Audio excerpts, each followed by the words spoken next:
अस्सलाम वालेकुम। अच्छा, अगर आप कोई छोटा बिजनेस चला रहे हैं ना, तो ये जीएसटी का नाम सुनते ही थोड़ी सी टेंशन तो होती है ना? लेकिन फिक्र की कोई बात नहीं। इस छोटी सी गाइड में हम जीएसटी को बिल्कुल ही आसान बना देंगे। बस एक सीधी सादी सी चेकलिस्ट होगी। तो चलें शुरू करते हैं। तो सबसे पहला और सबसे बड़ा सवाल यही आता है जहन में कि भाई क्या मेरे बिजनेस को जीएसटी नंबर चाहिए भी या नहीं। यही वो असल सवाल है जिसका जवाब हम आज ढूंढेंगे ताकि आप बिल्कुल सही फैसला कर पाएं। चलें जी, तो आते हैं अपने पहले चेक पॉइंट पर। देखें, जीएसटी का सबसे कॉमन रूल जो है ना, वो आपकी सालाना इनकम यानी टर्नओवर से जुड़ा हुआ है। ये समझें कि पहला कदम ही यही है। ये नंबर याद रखें। अगर आपके बिजनेस की सालाना सेल 20 लाख रुपए से ज्यादा हो जाती है तो इंडिया की ज्यादातर रियासतों में आप पर जीएसटी रजिस्ट्रेशन लाजमी हो जाती है। यह है मेन लिमिट। लेकिन यहां एक छोटा सा ट्विस्ट है। कुछ खास कैटेगरी वाली रियासतों में ना ये लिमिट आधी यानी सिर्फ 10 लाख रुपए है। तो ये जानना बहुत जरूरी है कि आपकी रियासत में क्या कानून चलता है।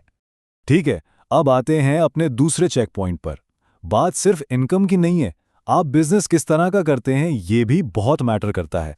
खास तौर पर अगर आप ऑनलाइन बेच रहे हैं या फिर अपना सामान किसी दूसरी रियासत में भेज रहे हैं।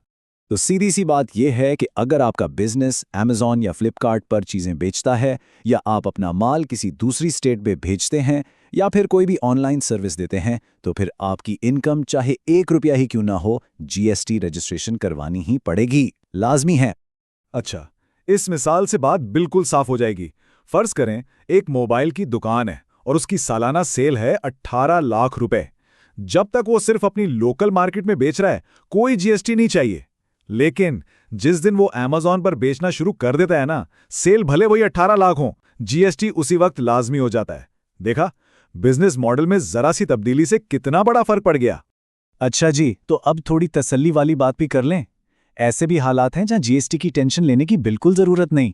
चलें देखते हैं ये सेफ जोन क्या है और जीएसटी कब जरूरी नहीं होता। तो आप जीएसटी से बच सकते हैं अगर आपकी सालाना सेल लिमिट से कम है, आपकी एक छोटी सी लोकल दुकान है, सारी सेल मकामी है और कैश पर होती है, या फिर आपने कॉम्पोजिशन स्कीम ली हुई है।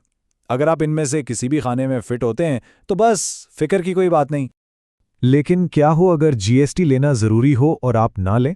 अब जरा एक बहुत ही अहम टॉपिक पर बात करते हैं, यानी कानून ना मानने की सजा क्या हो सकती है। इस बात पर गौर करना बहुत जरूरी है। सीधा सा जवाब है पेनल्टी। अगर जीएसटी लेना था और नहीं लिया तो इसका नतीजा जुर्माना होता है और ये एक सीरियस मामला है जिसका असर सीधा जेब पर पड़ता है। तो पेनल्टी लगती कैसे? देखें, अगर ये कोई अनजाने में हुई गलती है तो जितना टैक्स बनता था उसका 10% या फिर 10,000 रुपए, इन दोनों में से जो भी रकम ज्यादा होगी वो जुर्माना लगेगा। लेकिन अगर ये जानबूझकर किया गया फ्रॉड है तो फिर जुर्माना बहुत बहुत ज्यादा हो सकता है। तो ये सारी मालूमात जानने के बाद आपका अगला कदम क्या होना चाहिए? क्या अब आपको अपने बिजनेस की इनकम और काम करने के तरीके को दोबारा देखने की जरूरत है? ये सवाल आपको अपने बिजनेस के लिए सही रास्ता चुनने में मदद देगा। उम्मीद है कि इस गाइड से आपको काफी आसानी हुई होगी।